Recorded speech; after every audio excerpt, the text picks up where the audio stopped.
अच्छा, आपने अध्यात्म को जोड़ने की बात करी हमारे एजुकेशनल सिस्टम से। चलिए, एजुकेशनल सिस्टम से जोड़ने में तो एक वो बहुत लंबा प्रोसेस होगा, उसमें बहुत टाइम लगेगा, पता नहीं क्या क्या चीज़ें चेंज करना पड़ेंगी, और वो पॉलिसी ड्रिवन मैटर ज़्यादा है। लेकिन अगर हम बात करें कि इंस्टेंटली फैमिलीज़ अगर अपने उस सिस्टम में जोड़ दें आज चीज़ें, जैसे मैं इसलिए पूछता हूँ, इसमें मेरा भी फ़ायदा है भाई, मैं भी एक बच्चे का पिता हूँ, कल को वो भी बड़ा होगा। दो हम तो बहुत अटैच्ड हैं हमारी फैमिली से, हमारी भी जॉइंट फैमिली में ही रहते हैं, पापा मम्मी के साथ ही रहते हैं, पूरी फैमिली साथ में रहती है। लेकिन आगे की अब गारंटी मुश्किल होती जा रही है कि भाई मेरा बेटा मेरे साथ रहेगा कि नहीं। तो हम वो अध्यात्म से रिलेटेड क्या चीज़ अभी से हमारी फैमिली सिस्टम में डाल दें? सर, इसका सबसे अच्छा तरीका होता है कि involve them in service. Okay, service of human service. उनको दिन का मतलब वीक का एक दिन कोई सा आप सिलेक्ट कर लीजिए जब आप भी फ्री रहते हो, जब आपकी फैमिली में बहुत ज़्यादा मतलब दूसरी चीज़ों में आप व्यस्त ना हो, एक दिन के लिए उनको कहीं भी लेके जाएं जहाँ पे वो मानव सेवा कर सके। ओके। सेवा से जोड़ दीजिए बस।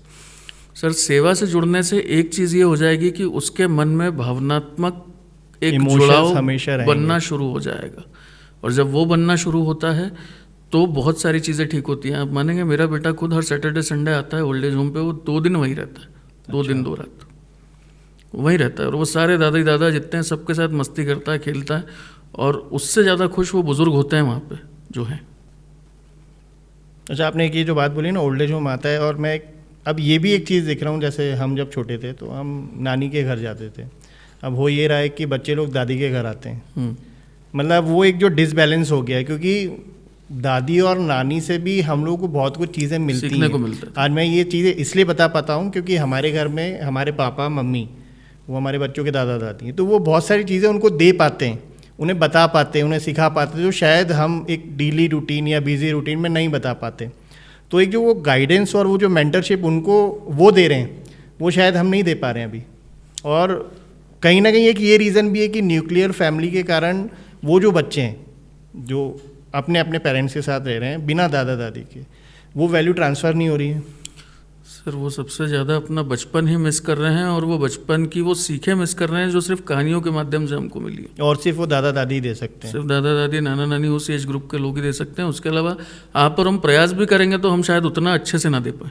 बिल्कुल नहीं दे पाएंगे, क्योंकि हमें नहीं है टाइम इतना, और हम वो बोले ना वो तरीके से दे नहीं पाएंगे, क्योंकि हम उनके लिए उनके माँ बाप हैं और वो उनके दादा दादी हैं।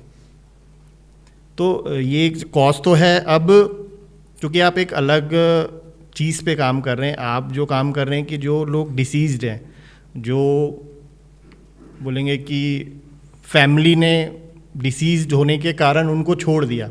एक होता है एक नॉर्मल ओल्ड एज होम चलाना, एक होता है ऐसे लोगों का ओल्ड एज होम चलाना जिनको एक्स्ट्रा केयर की ज़रूरत है, उनको पल पल अटेंशन की ज़रूरत है, उनको मेडिकल फैसिलिटीज़ की ज़रूरत है, उनको बहुत सारी चीज़ों की ज़रूरत है। क्योंकि ये मैं इसलिए समझ पाता हूँ कि हम चूँकि जॉइंट फैमिली में रहते हैं, तो मेरी दादी और मेरे दादा उन लोगों की हमने काफ़ी मेडिकल ट्रीटमेंट्स और वो सारी चीज़ें देखी हैं। तो मुझे पता है कितनी प्रिकॉशंस, कितनी केयर, मतलब रात रात भर जागना भी पड़ता है। वो जो बूढ़े होते हैं वो बच्चे के समान हो जाते हैं, मतलब हर कुछ सब चीज़ें उनकी बेड पे ही होती है। तो कितना टफ होता है ऐसे ओल्ड एज होम को चलाना कंपेयर टू जहाँ पर नॉर्मल है कि हाँ भाई ठीक है, ये लोग सिर्फ घर से निकाले गए हैं लेकिन फिट हैं, अभी भी बातें कर सकते हैं, अभी भी अपना काम खुद कर सकते हैं। सर, मुश्किल तो है। अब हम लोग जितनी केयर उनकी एक ओल्ड एज के रूम में कर सकते हैं, एयरबेड लगा दिया है, उनको पोस्चर चेंजिंग हम लोग कराते हैं बोल बोल के कि सर आपको करवट बदलो, दादा करवट बदलो, पोस्चर चेंज करा देते हैं। मील्स वगैरह हमारा स्टाफ ही खुद हाथ से खिलाता है। बट हाँ सर, ये मान के चलिए कि 33-40 बुजुर्ग मेरे पास ऑलरेडी अभी हैं। तो पूरा दिन कहाँ ख़त्म हो जाता है हमको नहीं पता पड़ता है। सुबह 7 बजे से जो चालू होते हैं तो रात को 11 साढ़े 11 बजे तक उनका मेंटेनेंस चलता रहता है। एंड वी नेवर नो कि नाइट में हमको कब उठ के आना है। हाँ, क्योंकि वो तो मेडिकल कंडीशन नाइट में भी नेवर नो कि हमको कब उठ के आना है और किसको कब हमको लेके एमवाई दौड़ना पड़ेगा। अच्छा, उनका ट्रीटमेंट का होता है पूरा एमवाई?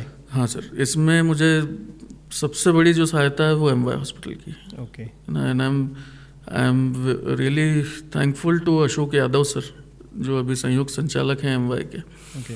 कि उन्होंने इस मामले में हमको काफ़ी मदद कर रखी है कि हमारे पेशेंट्स जब वहाँ जाते हैं तो इलाज डेफिनेटली होता, सबका ही होता है, बट हाँ हमको उतना ज़्यादा डिले नहीं हो पाता, क्योंकि वहाँ पे रश इतना होता है कि एक जैसे इमरजेंसी वार्ड में अगर कोई पेशेंट गया तो 20 बेड इमरजेंसी वार्ड में लगे हैं, 18-19 वहाँ पे स्टाफ पूरे टाइम दौड़ते रहते हैं, तो उसमें हमारे को थोड़ा सा स्पेशल अटेंशन मिल जाता है उस समय पे, क्योंकि we are taking the patients from there also, जिनको हम लोग केयर कर रहे हैं, तो उनको थोड़ा सा जल्दी हम लोगों को अप्रोच कर लिया। और प्राइवेट हॉस्पिटल में ऐसे फैसिलिटीज़ नहीं मिल पाती है ऐसे सर? प्राइवेट हॉस्पिटल्स में it is definitely very much costly, and हम लोग, तो उनका ऐसा कोई विंग नहीं होता कि जिसमें नहीं सर CSR कॉन्सेप्ट पे कुछ होता हो? सर अभी तक तो मेरे नॉलेज में तो ऐसा नहीं आया है। अगर वो होता भी होगा तो डेफिनेटली बड़े इंस्टीट्यूट्स में ही होता होगा, अरविंदो हो गया या इस टाइप के जो बड़े इंस्टीट्यूट्स हैं उसी में होगा वो। बाकी हाँ, एक अगर अपन गवर्नमेंट फैसिलिटी की बात करें, because MY is nearest to me, अगर हम लोग एक बड़े गवर्नमेंट स्पेशलिटी की बात करें तो वहाँ पे MY को सुविधाएं मिल जाती हैं। पूरा तंत्र वहाँ पे हमारे लिए काफ़ी मददगार होता है। तो अभी आप इतने सारे बोलेंगे लोगों के साथ जब रहते हैं तो बट ऑब्वियस वो आपसे कुछ ना कुछ शेयर भी करते होंगे, और इसके पहले मैं पूछना चाहूँगा ये सब करने का आपका क्या मोटिव और आपका क्या वो हिट पॉइंट रहा? क्योंकि जब आप उन लोगों की सेवा कर रहे हैं जिनको अपनों ने छोड़ा हुआ है, मतलब उनके ही बेटों ने या बेटियों ने छोड़ा हुआ है, तो जब वो उनकी केयर नहीं कर रहे तो आप क्यों कर रहे हैं? आपका क्या मोटिव है? मतलब क्या वो हिट पॉइंट रहा कि आपने सोचा कि नहीं करना है ये? सर इस इंस्टीट्यूट को स्टार्ट करने का, इस NGO को स्टार्ट करने का बेसिक जो एक मेरे को मोटिवेशन मिला, दैट वाज मेरे ग्रैंडफादर। मतलब वो मेरा एक पर्सनल वो था कि मेरे grandfather expired in age of 94 years. He was a policeman. 94 years में वो हम सबको छोड़ के चले गए, बट उनके जीवन के जो आखिरी के 4 साल की व्यथा थी वो बहुत बुरी रही, क्योंकि उनको पैरालिसिस हो गया। पैरालिसिस होने के बाद एक कंडीशन होती है which is called age vascular dementia. हाँ, उसमें सर जो पैरालिसिस या जो इस प्रकार के लोग रहते हैं उनके अंदर जो मेमोरी लॉसेस चालू हो जाते हैं, हाँ वो तो, हाँ that is a part of quite often रहता है, वो होता है वो, that is called age vascular dementia. तो कई बार उनके साथ वो भूल जाते थे। वो लास्ट में मुझे याद है जो उनका लास्ट के 2-3 महीने थे, तो वो मेरे अलावा मेरी भी सिर्फ चेहरा याद रहता था, उनको नाम वो नहीं याद पाते थे, सिर्फ चेहरा याद रहता था, और मेरी आवाज़ पे वो खाना खा लेते थे और ये सब चीज़ें कर लेते थे। एक दिन मैं मेरी ड्यूटी से, I am doing my job also, तो एक दिन मैं मेरी ड्यूटी से पहुंचने में काफ़ी लेट हो गया, एंड दैट डे दादा ने हमारे उनकी शुगर की दवाई तो ले ली थी, बट वो ये भूल गए कि मैंने दवाई भी ले ली और खाना भी नहीं खाया। सो जब मैं पहुंचा तो उस समय पे उनकी शुगर वॉज 56। मैं रात को 11:30 बजे पहुंचा था, पूरा परिवार वहीं था। पर अनफॉर्चुनेटली क्या होता है, जब इस एज में आने के बाद व्यक्ति चिड़चिड़ा बहुत आ जाता है, तो बहुत सभी लोग जाके उनको बोल नहीं सकते थे, वो सिर्फ मेरी बात सुनते थे कि दादा क्या खाना खाना है कि नहीं खाना है। तो जब मैं वहाँ पहुँचा तो उनकी शुगर 56 हो चुकी थी, तो हम लोग तुरंत उनको लेके त्रिवेणी हॉस्पिटल गए। हम लोगों ने वहाँ पे उनको एडमिट करवाया, शुगर कंटेंट उनको गया, तो he became again conscious oriented, but unfortunately he got pneumonia, aspiratory pneumonia हो गया उनको, निमोनाइटिस हो गया, जिसके कारण 3 दिन तक काफ़ी लड़ा उन्होंने उससे जीतने के लिए, बट अनफॉर्चुनेटली 94 ईयर्स में उनके शरीर ने उनका साथ नहीं दिया, एंड वो हमको छोड़ के चले गए। तो अगर आइडियली माने तो वो एक पॉइंट था, और वो कहीं ना कहीं मेरे मन की कसक थी कि यार मैं उनके लिए कुछ कर नहीं पाया। मैं अगर उस दिन समय पे आ जाता तो शायद ये नहीं होता। तो वो एक पॉइंट था। उसके बाद सर 2-3 हमने कई बार ऐसा देखा है सर कि सड़कों पे बहुत से लोग मर जाते हैं। मेरे कुछ नोन फ्रेंड्स हैं जो कि सोशल सर्विस में ही इन्वॉल्व हैं, they are doing this service कि वो जो लावारिस लोग होते हैं उनका दाह संस्कार करते हैं।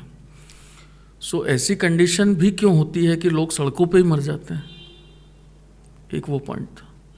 तो ये 2-3 पॉइंट्स थे सर। जब मैंने अपनी टीम के साथ जो हमारे कोर मेंबर्स हैं हमारे NGO के, हमने उनसे डिस्कस किया, तो then we came to a conclusion कि हमको एक ओल्ड एज होम स्टार्ट करना है, बट वो इस तरीके से करना है कि जहाँ पे हम लोग उनको रखें, उनको संभालें जिनको एक्चुअली सेवा की आवश्यकता, जो खुद अपने बल पे एक कदम दो कदम चलने में भी असमर्थ हैं।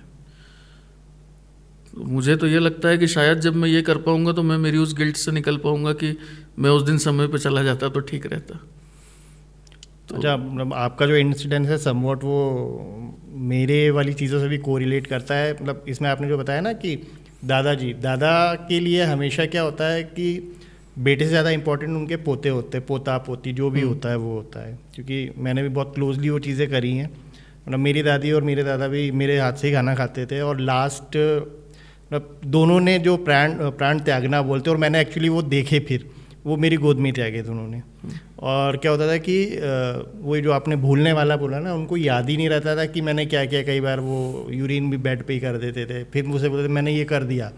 मैंने ठीक है आपने कर दिया तो वो क्लीन हो जाएगा, कोई इशू नहीं है। तो अब जो प्रॉब्लम है कि अगर यही चलता रहा तो फिर सपोज जैसे अभी हम तो जॉइंट फैमिली में रह रहे हैं, तो हमारे दादा को उनके पोते मिले हुए हैं, लेकिन अगर सेम न्यूक्लियर की बात करें तो वहाँ तो वो दादा पोते वाला कुछ कॉम्बिनेशन बैठ ही नहीं रहा है।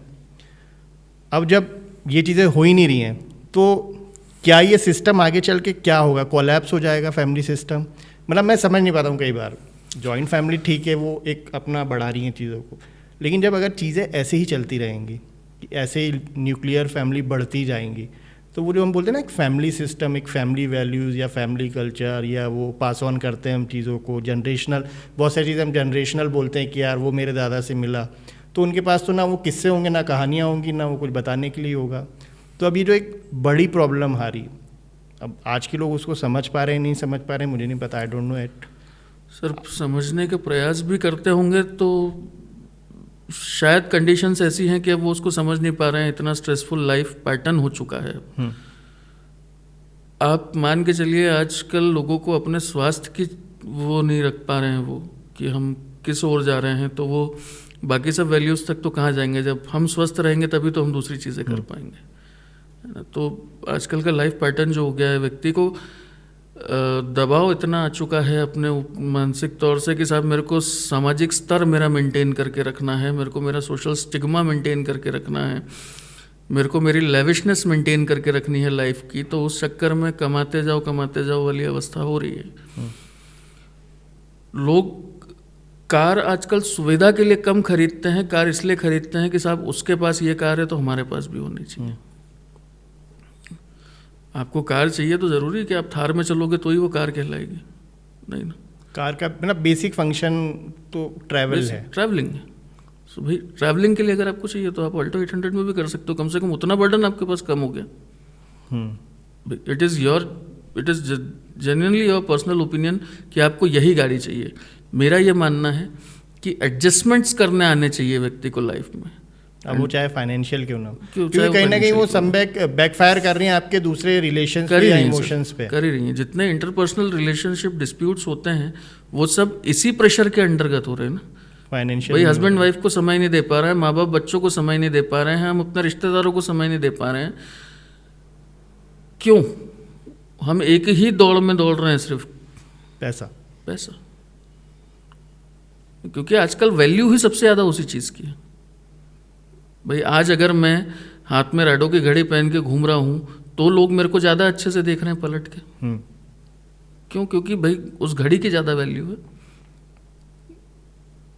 उस व्यक्ति की वैल्यू होना चाहिए सर मेरे हिसाब से तो, कि वो क्या कर रहा है।